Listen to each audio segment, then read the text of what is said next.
اصحابی کا نجوم، فرمایا میرے صحابہ ستاروں کی طرح ہے، ستاروں کی طرح ہے۔ اور احباب جانتے ہیں کہ یہ جو اصحابی کن نجوم جو کاف آیا ہے نا، کن نجوم، یہ کاف ہے تشبیہ کا۔ عربی زبان میں کاف آتا ہے تشبیہ کے لیے کہ صحابہ ستاروں کی طرح ہے، تو تشبیہ کے لیے مماثلت ہونا لازمی ہے۔ بھائی صحابہ بشر، ستارے ایک حصہ نور کا، صحابہ زمین پر، ستارے بلندی پر، ان میں مماثلت کیا ہے؟ میرے آقا صلی اللہ علیہ وسلم اپنی امت کو بتا رہے ہیں کہ ستارہ چھوٹا ہو یا بڑا، ہر ستارہ چمکتا ہوا نظر آتا ہے اندھیری رات میں۔ بعد میں آنے والوں، میرا صحابی با اعتبار مقام کے بڑا ہو یا چھوٹا، لیکن تمہارے لیے روشنی کا منارہ ضرور ہے۔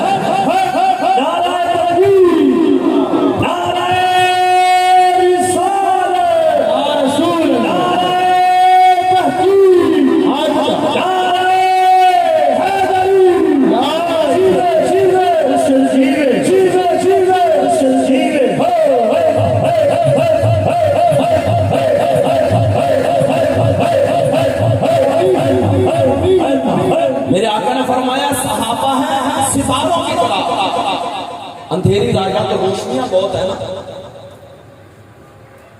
اندھیری رات میں پتہ چلتا ہے کہ ستارے آسمان پر کتنے ہیں، اور کچھ ان میں سے چھوٹے کچھ بڑے نظر آتے ہیں، لیکن ہر ایک میں مشترک صفت یہ ہے کہ منور ہوتا ہے۔ ہر صحابی فیض نبوت سے منور ہے۔ ہاں یہ بات اگلی ہے کہ وقت حضور کے ساتھ کتنا گزرا ہے، مقام کیا ہے، یہ اگلی بات ہے، لیکن روشن منور ضرور ہے۔ اور ایک اور بات تشویش کی، ہر ستارہ بلندی پر ہے، کوئی بھی ستارہ زمین پر نہیں ہے، ہر ستارہ بلندی پر ہے۔ میرے آقا بتا رہے ہیں بعد میں آنے والی امت مقام جتنا بھی پالو، غوث، کتب، ابدال، ابرار، اوتاد، حجت الاسلام، آیت اللہ، جو بھی بن جاؤ، تم سارے نیچے ہو، میرے نبی کے صحابہ، میرے نبی کے صحابہ اوپر ہے۔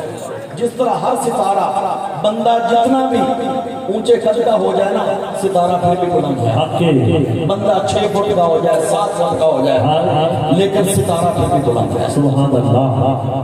بعد میں آنے والا جتنا بھی نیکوکار ہو جائے، نبی کے صحابہ کا مقام پھر بھی بلند ہے۔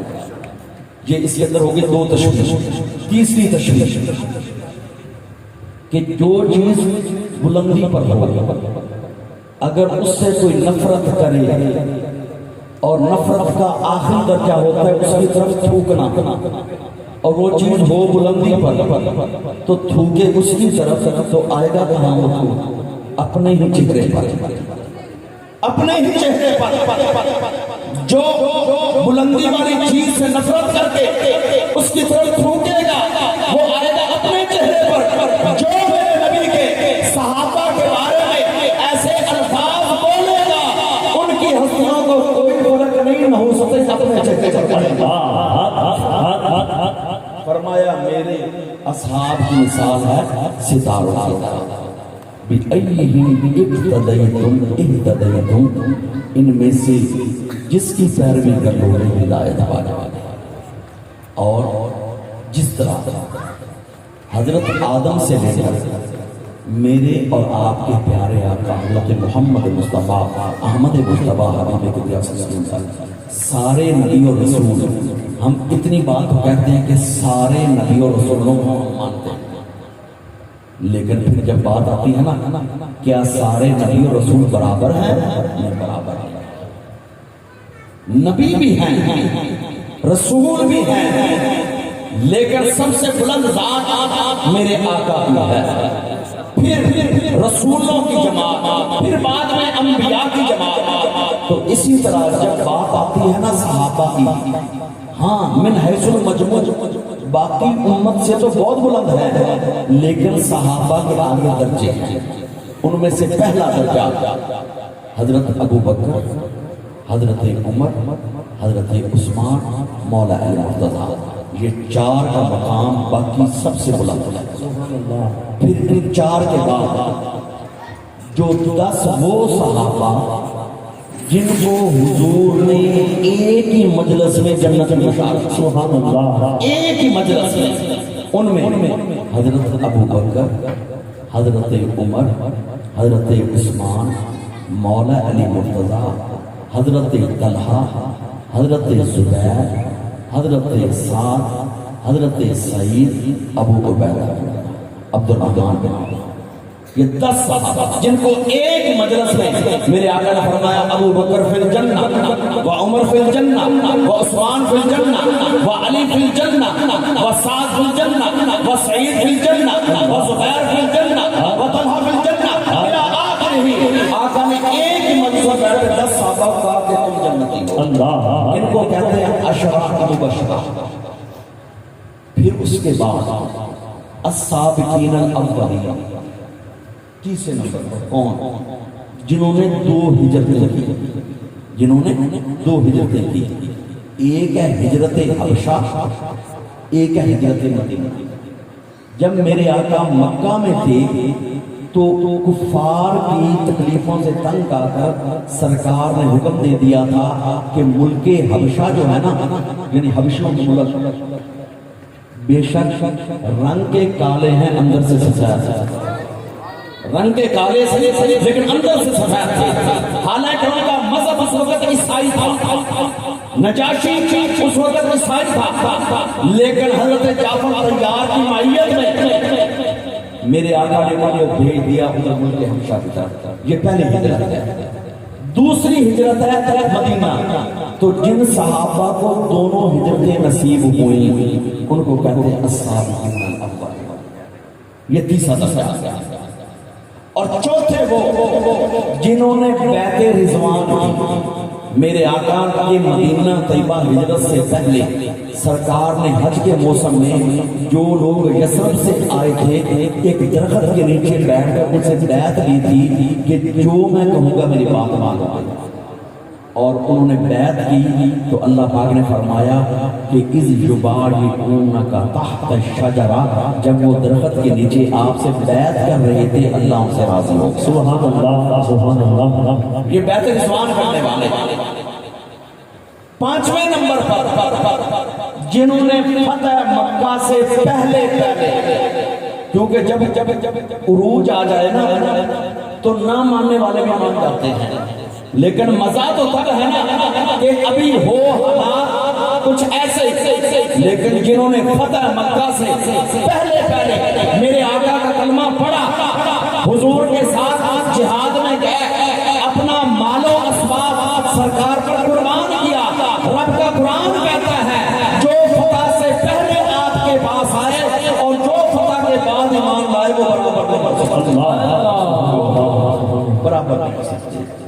اور پھر اس کے بعد 6 نمبر پر کے صاحب آتے ہیں کہ جنہوں نے فتح مکہ کے بعد کلمہ پڑھا۔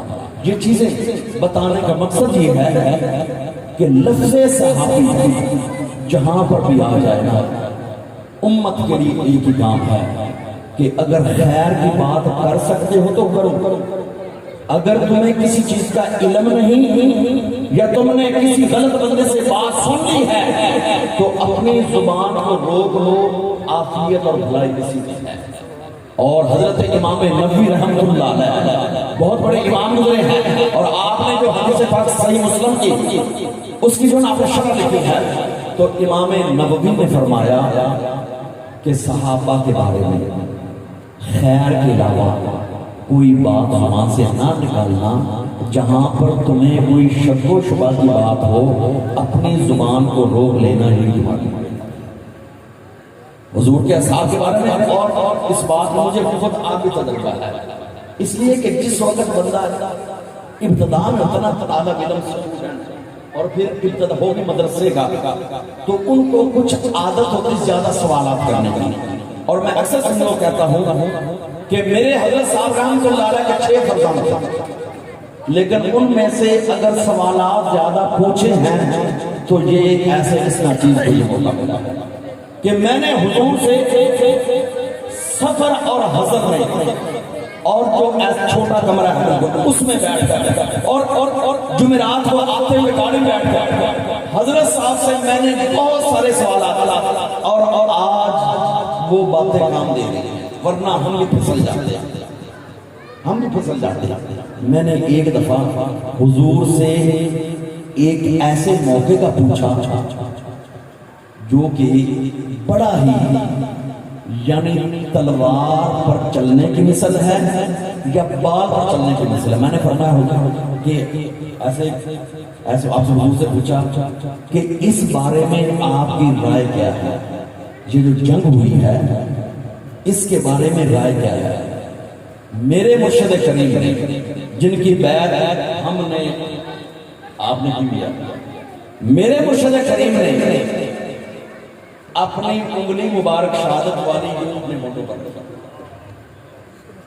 میں نے پوچھا تھا کہ حضرت جو ہے نا حضرت مولا علی مرتضیٰ شیر خدا اور حضرت امیر معاویہ کے میں نے اس بارے میں پوچھا کہ جناب اس میں حضور نے ایسے اپنی انگلی اپنے ہونٹوں پر رکھا اور میرے حضور نے فرمایا چپ اور ساتھ فرمایا ایک طرف آل رسول ایک طرف اصحاب. میرے مرشد نے ایسے اور آپ نے اپنے فوٹو پر آپ نے چپ ایک طرف آل رسول ایک طرف اصحاب رسول. اس دن کے بعد سے ریسرچ اور تحقیق اپنی جگہ پر, لیکن میں نے اپنا وطیرہ بنا لیا ہے کہ صحابی کے بارے میں جب بھی بات کرنی ہے خیر اور بھلائی میں کرنی ہے اس کے علاوہ کسی بات کا ذکر. تو اس لیے صحابہ وہ صحابہ جن کی ہر روز عید ہوتی تھی, خدا کا قرب حاصل تھا, نبی کی عید ہوتی تھی. عاشق کی عید ہو جائے اسی تو عید ہو جاتی ہے. ایک واقعہ بیان کر کے تو اس کے بعد انشاءاللہ تعالی ایسے کوٹ مٹن شریف کی سرزمین ہے, کوٹ مٹن کی سرزمین ہے, عید کا دن ہے. ایک دیوانہ لوگوں سے پوچھتا ہے عید کڑا, عید کا دن ہے. وہ مجذوب دیوانہ لوگوں سے پوچھتا ہے عید کڑا, سراکی زبان میں عید کڑا, عید کڑا. لوگ اس کا سوال لایانی سمجھتے ہیں, فضول سمجھتے ہیں کہ یار کپڑے ہم نے پہنے ہیں, خوشبوئیں ہم نے لگائی ہیں, عید ہم نے پڑھ لی ہے, اور یہ دیوانہ کہتا ہے عید کڑا, عید کڑا. لیکن اس دیوانے نے دیکھا کہ خواجہ صاحب غلام فرید صاحب آ رہے ہیں, تو خواجہ غلام فرید صاحب کے کندھے پر ہاتھ رکھ کر کہتا ہے خواجہ صاحب عید کڑا. آپ نے فرمایا یار کی عید کڑا.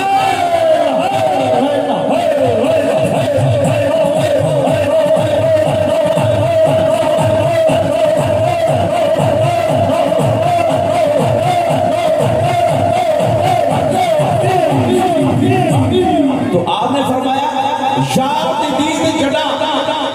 سوال یہ ہے کہ لوگ تو پہلے بھی تھے وہ بھی انسان تھے, کلمہ پڑھنے والے, لیکن جواب کسی نے کیوں نہیں دیا؟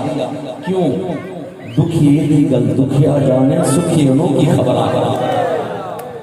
دکھیے دی گل دکھیا جانے سکھی انہوں کی خبر آ گیا. اوروں نے کہا کہ یہ پوچھ رہے ہیں, خواجہ صاحب کو پتا تھا دیوانہ اس عید کا نہیں پوچھ رہا, دیوانہ کسی اور عید کا پوچھ رہا. تو اس نے کہا خواجہ صاحب عید کڑا. آپ نے فرمایا یار کی عید جڑا.